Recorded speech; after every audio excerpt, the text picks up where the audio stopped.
Ahojte, tu je part 2 v otváraní týchto Pokémon kartičiek. Takže asi ich už otvor. Ja ich otvorím. No, otvorte sa. Už to asi mám. Takže prvá kartička je takáto. Krásna. A vyzerá ako krásna čarodejka. Dobre, druhá kartička je taká. To vyzerá ako dikobraz.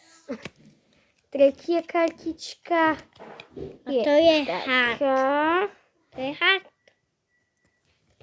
A posledná štvrtá je taká, neviem, či to vidíte, ale ono sa trbliece. Takže toto boli 4 kartičky. Máme teda takéto 4. Jedna, druhá, tretia, štvrtá. A uvidíme sa pri ďalšom videu. Ahojte! Dajte like A odber!